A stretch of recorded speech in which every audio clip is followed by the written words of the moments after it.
Hello everyone, ఎట్లున్నారు అందరూ? బాగున్నారు అనుకుంటున్నా.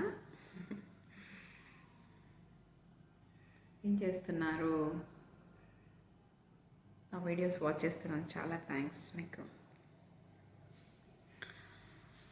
అయితే నాకు ఒకరు మెసేజ్ చేస్తున్నారు, ఏమనంటే ఫ్రెషర్స్ ఎవరైతే నర్సింగ్ కంప్లైంట్ చేస్తున్నారో, నర్సింగ్ డిగ్రీ అక్కడికి రావచ్చా, మస్కట్కి రావచ్చా అని.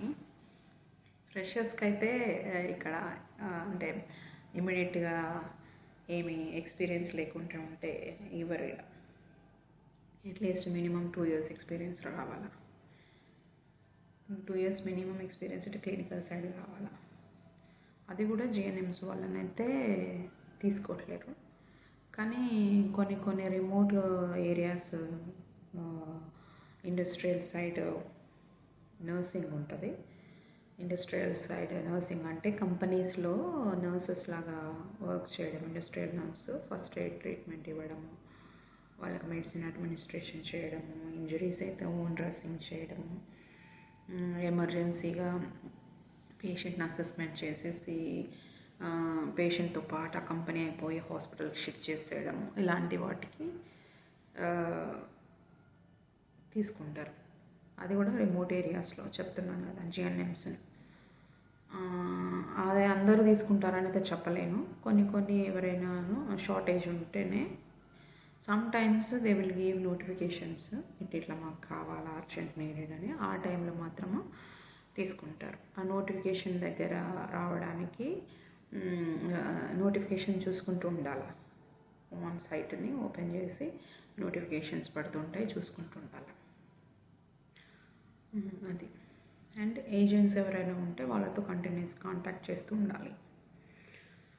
సో నేను చెప్పేది ఏంటంటే, అట్లీస్ట్ నర్సింగ్ అయిపోయిన తర్వాత జిఎన్ఎం కానీ బీఎస్సీ వాళ్ళు కానీ నర్సింగ్ అయిపోయిన తర్వాత కంపల్సరీగా 2 years ఎక్స్పీరియన్స్ అనేది ఉండాలి. ఉంటే తీసుకుంటారు ఇక్కడ. అది కూడా ఇమ్మీడియట్గా తీసుకోరు, కంపల్సరీగా ప్రొమోటరీకి రాయాలి, కంపల్సరీగా ఎక్స్పీరియన్స్ ఉండాలి. లైసెన్సింగ్ ప్రాసెస్ అంతా అయిపోతేనే, డేట్ ఆఫ్ లో లైసెన్సింగ్ ప్రాసెస్ అయిపోతే మాత్రమే తీసుకుంటారు.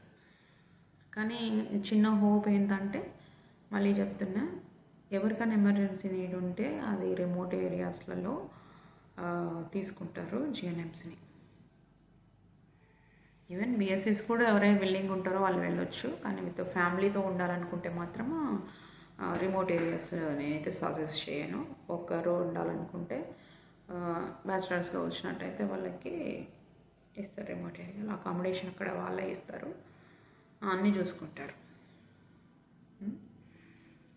అన్ని ఫెసిలిటీ మిగతా అన్నీ సేమ్ ఉంటాయి. అకామిడేషన్ ఇస్తారు, ఫ్లైట్ టికెట్ ఇస్తారు, ఇయర్కి 1 time యాన్యువల్ లీవ్ ఇస్తారు, పెయిడ్ యాన్యువల్ లీవ్ ఇస్తారు, అంతనే. అన్నీ వాళ్ళే చూసుకుంటారు. ట్రాన్స్పోర్టేషన్ కూడా వాళ్ళే చూసుకుంటారు. అది రిమోట్ ఏరియా కాబట్టి అక్కడే ఉంటారు. ట్రాన్స్పోర్టేషన్ అక్కడే, అకామిడేషన్ అక్కడే కాబట్టి పెద్ద ప్రాబ్లమ్స్ ఏమి ఉండవు. So this remote job is only for unmarrieds or married అయ్యి ఒక్కరు వచ్చి వర్క్ చేసుకుంటాము, ఇక్కడ నుంచి డబ్బులు పంపించేసుకుంటాం ఇంటికి అన్నట్టు వాళ్ళకి మాత్రం ఇది సూట్ అవుతుంది రిమోట్ ఏరియాస్లలో. సో ఎప్పుడైనా మీకు జాబ్ ఆఫర్స్ ఎవరైనా ఇస్తానంటే, ఏజెంట్ వాళ్ళు జాబ్ ఉంది మీకు రండి, ఇంత ఆఫర్ చేస్తాము, అంత ఆఫర్ చేస్తాము, అది అనేసి ఏమైనా చెప్పినా కూడా మీరు ఒక్కసారి కేర్ఫుల్గా ఆయన క్వశ్చన్స్ వేయాలి. ఎట్లా అకామిడేషన్ ఇస్తారా, అక్కడే ఉండాల్సి వస్తుందా, సిటీ ఏరియానా, ఏంటి, ఇది క్లినికా లేకపోతే కంపెనీ ఓన్డ్ క్లినికా లేదా హాస్పిటలా, ఏంటి అనేది మీరు క్లియర్గా అడుక్కోవాలి. అన్నీ అడిగేసి మీకు అన్నీ ఓకే అంటేనే మీరు రావాలి. ఏజెంట్లు ఏది చెప్తుంది నమ్మొద్దు, సరేనా? అయితే అసలు ఎవరికైతే డబ్బులు ఏం పే చేయాల్సిన పని లేదు. కాకపోతే ఏజెంట్ని బట్టి వాళ్ళు డబ్బులు తీసుకుంటూ ఉంటారు. కానీ మీరు ఒకసారి ప్రొమోటరీకి పాస్ అయిపోయి ఇక్కడికి రావాలనుకుంటే ఏజెంట్ త్రూనే రావాలి. కాబట్టి ఎవరైనా స్పాన్సర్షిప్ చేసే వాళ్ళని కానీ మీకు తెలిసిన వాళ్ళని కానీ కనుక్కున్నారనుకో, ప్రొమోటరీ పాస్ కాగానే ఇక్కడికి రావచ్చు. డబ్బులు ఒక్కరు కూడా పే చేయాల్సిన పనులు కూడా లేదు. యాక్చువల్గా మీకు దారి తెలియకుండా ఎవరితోనే రావాలి, ఎట్లా మేము ఇప్పుడు ఇండియా నుంచి ఇప్పుడు మస్కట్కి ఎట్లా వెళ్ళాలి అనుకున్నప్పుడు మాత్రమే ఏజెంట్లను చూసుకోవాల్సి వస్తుంది. లేదంటే మీరు ప్రొమెట్రిక్ చేసేసుకోవచ్చు. అక్కడ ఎవరినన్నా పట్టుకొని అక్కడ కూడా ఇండియాలో ఏజెన్సీస్ని ఇట్లా పెట్టుకుంటారు, ఒక షాప్ లాగా.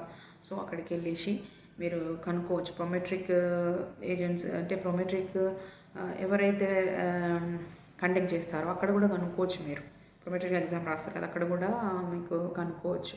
ఇట్లా మేము డేటా ఫ్లో చేయాలనుకుంటున్నాము, మస్కట్ వెళ్ళడానికి మాకు నెంబర్స్ ఏమంటే వాళ్ళు ఏజెంట్స్ వాళ్ళు కొంతమంది అక్కడ ఇచ్చిపోతారనమాట.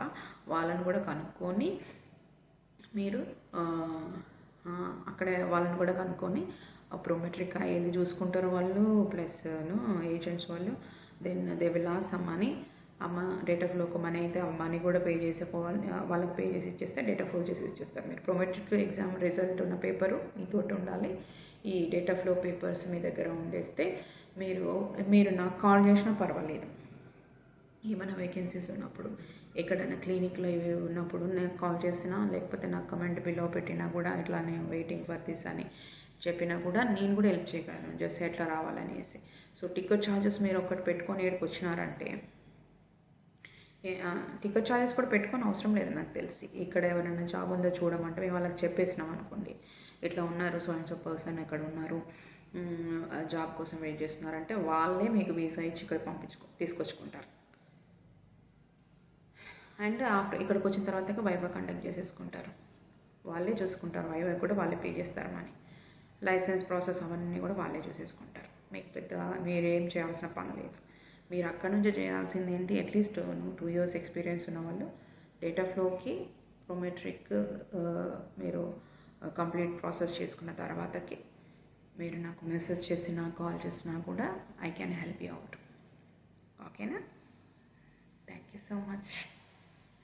ఇది అబౌట్ రిమోట్ జాబ్స్. ఒకవేళ రావాలి అనుకునే వాళ్ళు, వితౌట్ ఎనీ ఏజెంట్స్తోని రావాలనుకునే వాళ్ళకి I can do this help.